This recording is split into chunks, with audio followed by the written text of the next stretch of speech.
Good morning, friends. Anne here. Got my cup of coffee, got the Word of God, and today's reading is from Hosea chapters 4 through 6. We are reading through the book of Hosea this week, and we are learning about how the story that is being played out in Hosea's life is also being played out in the nation of Israel, is also being played out in our own lives as well. I think we'll be able to kind of relate all of those together by the time we finish up Hosea this week. So I want to focus on one part of our passage today that is from Hosea chapter 5, verses 3 through 4, because I think this really sums up what Hosea is all about. It says this in verse 3, "I know what you are like, O Ephraim. You cannot hide yourself from me, O Israel. You have left me as a prostitute leaves her husband. You are utterly defiled. Your deeds won't let you return to your God. You are a prostitute through and through, and you do not know the Lord." So what we are hearing about in the book of Hosea is that Hosea was told by God to marry a prostitute whose name was Gomer. And Gomer was not faithful to Hosea. As a matter of fact, she left Hosea. She actually sold herself into prostitution. And God told Hosea to go redeem Gomer from her sin, from her prostitution.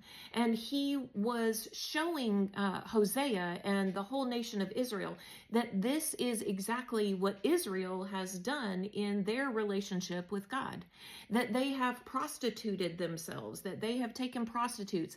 They are filling their worship with idolatry. They are filling their lives with immorality. They have been unfaithful to their covenant with the Lord, and the Lord has finally had enough.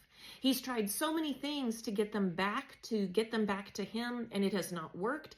And so now he is warning them through Hosea's prophecy of the coming judgment.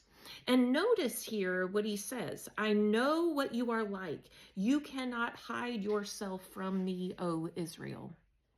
Friends, so many times when we are in a place of rebellion in our own lives, when we have turned away from God, maybe we are living in unfaithfulness to God, whether it's unfaithfulness in our character, in the way that we are living our lives versus the way that God is calling us to live as people of integrity, his children. Maybe it's unfaithfulness in terms of the way that we prioritize things. Maybe we have created idols from our work, from our families, from relationships, from our hobbies, from material possessions, whatever that is. If we find ourselves in a place of unfaithfulness, I want you to hear that you cannot hide that from God. He goes on to say that you are utterly defiled. Your deeds won't let you return to your God. Friends, what was happening here is the nation of Israel thought, well, yes, our hearts are far from God, but as long as we're going through the motions, everything will be fine. You know, I'll bring my sacrifice, I'll come to worship, I'll do the things, and I can get myself on track and keep myself kind of above the good line with God. And if I start to sink down, then I just do more good things. But here, what God tells us is, your deeds won't let you return to your God. You are a prostitute through and through, and you do not know the Lord. He's saying, look, if you think that all I'm concerned about are your outward deeds and not the state of your heart and your mind and your soul, then you don't even know me. Friends, I want you to hear that unfaithfulness cannot be hidden from God. He sees it. He knows you, and he sees you in the middle of your sin. He sees you in the middle of your unfaithfulness. And friends, there's nothing that you, with your behavior, can do about it.